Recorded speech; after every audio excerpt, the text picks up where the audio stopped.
టీడీపీతో ఆత్మీయంగా సాగిన నగరాల సమావేశం విశాఖపట్నం పూతిన మల్లేపాలెంలో గల వైజాగ్ కన్వెన్షన్ సెంటర్లో 7వ తారీఖు మంగళవారం నియోజకవర్గ నగరాల సమావేశం జరిగింది. ముఖ్య అతిథులుగా ఉమ్మడి పార్లమెంట్ అభ్యర్థి ముతుకమల్లి శ్రీభరత్ మరియు అసెంబ్లీ అభ్యర్థి గండా శ్రీనివాసులు హాజరయ్యారు.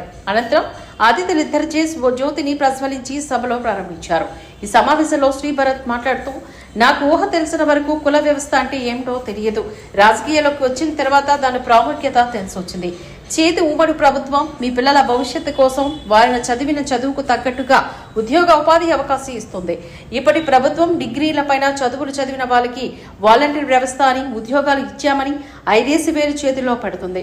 పేదలు పెద్దందారులు అంటున్న ఈ ప్రభుత్వం పేదలు మరింత పేదరికంలో ఎలా నెట్టాలని ఆలోచిస్తూ ఉంటుంది. ఈ ప్రభుత్వం డబ్బు అధికారం ఒక కులం దగ్గరే ఉండాలని అనుకుంటుంది. నగరంలో ఒకరే కాదు, రాష్ట్ర ప్రజలందరూ బాధితులే. రాష్ట్రం బాగుపడాలి అంటే పాలన మారాలి. అనంతరం గంటా ఈ సందర్భంగా మాట్లాడుతూ, చంద్రబాబు హయాంలో చేసిన అభివృద్ధి అక్కడితో ఆగిపోయింది. ఈ ప్రభుత్వం సంక్షేమం అంటూ అప్పులు తెచ్చి అభివృద్ధి గాలికి వదిలేసింది. నేను అధికారంలోకి వచ్చిన తర్వాత పెండింగ్ లో ఉన్న టీడీఆర్లన్నీ పరిష్కరిస్తాం. మేము ముందు చేపట్టిన మాస్టర్ ప్లాన్స్ మొత్తం కంప్లీట్ చేసి ఒక మోడర్న్ సిటీగా తీర్చిదిద్దుతాం. నగరాలకి బీసీడీ నుంచి బీసీఏ మార్పుతానని హామీనిస్తున్నానని చెప్పారు. ఈ సమావేశంలో నగరాల కుల పెద్దలు వాంటాసి అప్పలరాజు, నాగోతు సత్యనారాయణ, పిల్లా నరసింహారావు, పిల్లా వెంకట్రావు, పిల్లా మంగమ్మ, పోతిన అనురాధ, పోతిన నరసింహానాయుడు, గురునాథ్, నాగోతు ప్రకాష్, పోతిన ఎల్ఎం నాయుడు, నాగోతు శివాజీ, పోతిన శివ మరియు నగరాల కుటుంబాలు హాజరయ్యాయి. ఎప్పుడైనా సరే ఇంకా ఎట్లా ఎదగాలి, మా పిల్లల్ని ఎట్లా బాగా చదివించుకోవాలి, వాళ్ళకి మంచి భవిష్యత్తు ఎట్లా సృష్టించాలని ఇక్కడ చాలా మంది ఆలోచిస్తూ ఉంటుండొచ్చు. ఈ 5 సంవత్సరాల్లో మీ పిల్లలకి ఎవరికన్నా మంచి ఉద్యోగాలు వచ్చినాయా అండి? వచ్చినాయా? నన్ను ఆనందపరచడానికి కాదు, మీకున్న అభిప్రాయం చెప్పండి. అది వస్తా.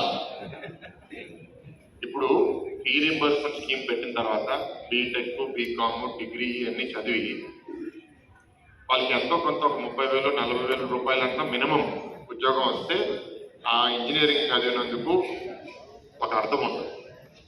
ఇవాళ ఈ ప్రభుత్వం మేము ఉద్యోగాలు సృష్టించామంటారు. ఏం సృష్టించారయ్యా అంటే 5,000 రూపాయలు ఇచ్చి వాలంటీర్ ఉద్యోగాలు సృష్టించారు. ఇప్పుడు మా దగ్గర సెక్యూరిటీ గార్డులు పనిచేస్తున్నారు, డ్రైవర్లు పనిచేస్తున్నారు. వాళ్ళు 10th క్లాస్ కూడా కొందరు పాస్ అవ్వలేదు. వాళ్ళకి వాళ్ళ జీతం 15,000 20,000 వస్తుంది. మరి డిగ్రీ చదివి 5,000 రూపాయల ఉద్యోగం సరిపోతుందా? అంటే ఈ ప్రభుత్వం ఒక మాట అంటూ ఉంటుంది, ఇది పేదలకి పెత్తందారులకి ఉన్న పోరాటం. వాళ్ళు పేదల పట్ల ఉన్నారంట, మేము పెత్తందారుల పట్ల ఉన్నామంట. వాళ్ళు పేదల పట్ల లేదు, వాళ్ళందరినీ ఎట్లా పేదరికంలో పంపించాలనే ఆలోచించే ప్రభుత్వం. ఒకటి, మీకు ఉద్యోగాలు ఇవ్వలేదు. నెక్స్ట్, మీకు కరెంటు 300 యూనిట్లు దాటితే మీ పథకాలు మీకు కట్ చేసేస్తున్నారు. మీరు ఒక కారు కోసం లోన్ ఎక్కడన్నా మీ ఇంట్లో అబ్బాయో అల్లుడో ఎవరో అప్లై చేస్తే మీ పథకాలు కట్ చేసేస్తున్నారు. మీలో ఎవరన్నా మీ ఇంట్లో ఇన్కమ్ ట్యాక్స్ ఎవరన్నా ఫైల్ చేస్తే, ఇన్కమ్ ట్యాక్స్ కట్టక్కర్లేదు, ఫైల్ చేస్తే చాలు, మీ పథకాలు కట్ చేసేస్తున్నారు. సో మీరు కొంత మీ జీవితం బాగుపడి వేడిగా ఉంది, ఇవాళ వేడి లేని వర్షం పడింది, బట్ నిన్న మొన్న వేడిగా ఉంది, రాత్రిపూట పడుకునేటప్పుడు ఏసీ ఆన్ చేసుకుందామని మీరు ఆలోచిస్తే ఏసీ పెడితే ఉట్టినే 300 యూనిట్ కరెంట్ మీరు కన్జ్యూమ్ చేసేస్తారు. లైట్లు మీరు ఎక్కువ పెట్టుకుంటే, మీ ఇంటి బయట కూడా మీరు లైట్లు పెట్టుకుంటే దానికోసం కూడా మీకు కరెంట్ బిల్ పెరిగిపోతుంది. అంటే ఈ గవర్నమెంట్ కోరేది ఏంటి అంటే, మీరు వేడిలో చీకటిలో మీ ఫుడ్ కూడా ఫ్రిడ్జ్ లేకుండా మీరు బతకాలనేది వాళ్ళ కోరిక. అది ఒక మంచి బతుక? వీళ్ళ ఆలోచన ఇది. నేను చెప్తున్నాను చాలా స్పష్టంగా. వాళ్ళు పేదల్ని ఎలా ధనికులుగా చేయాలి, ఎలా ప్రయోజకులుగా చేయాలి, ఎలా ఇప్పుడు ఈ సమావేశాన్ని కాపాడించి మీ అందరూ కూడా కలిసే అవకాశం కల్పించినందుకు ముందు ఆర్గనైజర్స్కి, అలాగే ఇక్కడికి వచ్చేసిన పెద్దలందరికీ కూడా నమస్కారాలు తెలియజేసుకుంటూ, ఇంత ఎక్కువ మందితో కలిపి ఈరోజు ఈ సమావేశం పెట్టడం చాలా సంతోషం. వేరే పైన మా నాయకులందరూ రెగ్యులర్గా మాకు కలిసే నాయకులే. అయితే ఇంతకుముందు మాట్లాడిన పెద్దలు ఏదైతే మీ నగరాలకు సంబంధించిన అంశాలు ఇవన్నీ కూడా వివరంగా చెప్పడం జరిగింది. మామూలుగా ఈరోజు అవునన్నా కాదన్నా ఇందాక సోదరుడు భర్త కూడా చెప్పారు. ఈరోజు క్యాస్ట్ అనేది ఒక రియాలిటీ అయిపోయింది. మనకి ఇష్టం ఉన్నా లేకపోయినా అది చివరికి ప్రస్తుతం సమాజంలో ఏదో ఒక రకంగా తప్పట్లేదు. మరి మేమందరూ కూడా చదువుకునే రోజుల్లో మాకు తెలియదు క్యాస్ట్లు అయ్యింది. ఫస్ట్ టైం ఆ డిగ్రీ వీటికి వచ్చిన తర్వాత ఆ అప్లికేషన్లో ఆ క్యాస్ట్ కాలం దగ్గర క్యాస్ట్ ఫిల్ చేయమన్నారు. అప్పటిదాకా కూడా క్యాస్ట్ అనేది ఎవరు కూడా పట్టించుకున్నాడు కాదు. అక్కడి నుంచి వచ్చిన తర్వాత ఇక రాజకీయాల్లో అయితే ప్రత్యేకంగా క్యాస్టుల వైజ్ మొత్తం అంతా పోలరైజేషన్ కూడా చేసుకుంటా ఉన్నాం ఇప్పుడు. మరి ఈరోజు ఏదైతే ఈ నగరాలకు సంబంధించిన సామాజిక వర్గం ఉందో ఇది ఒక ప్రత్యేకమైన సామాజిక వర్గం.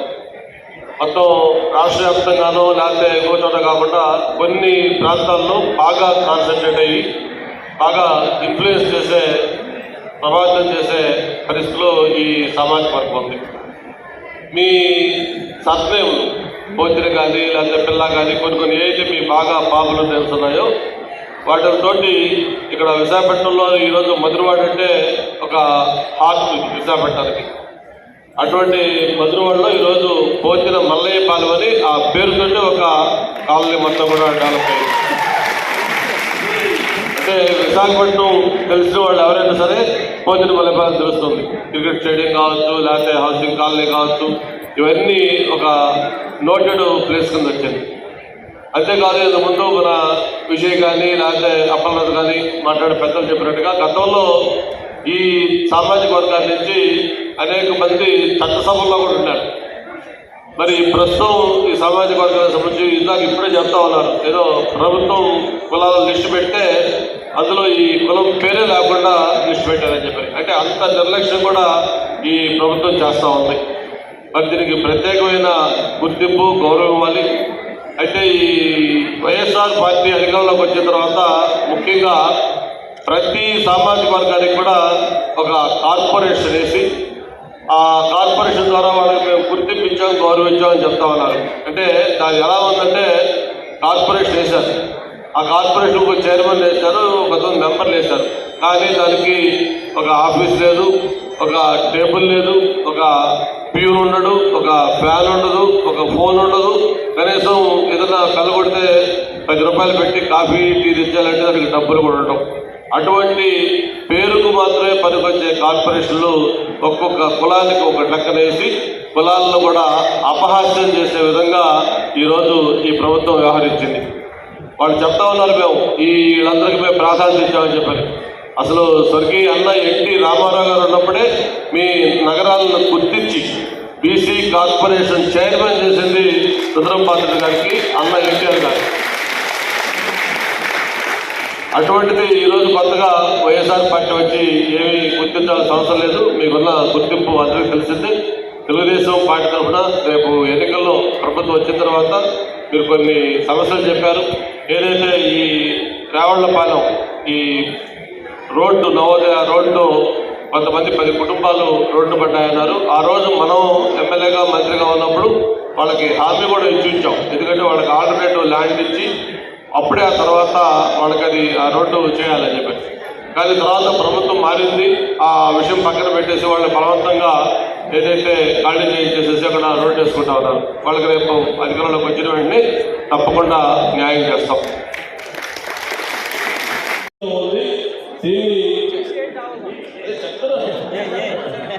దాని నుంచి బీసీ ఏలోకి మాట్లాడాలనే డిమాండ్ ఉంది. తప్పకుండా ఎందుకంటే మీ కోరిక రేపు ప్రభుత్వం వచ్చిన తర్వాత మన ముఖ్యమంత్రి చెప్పి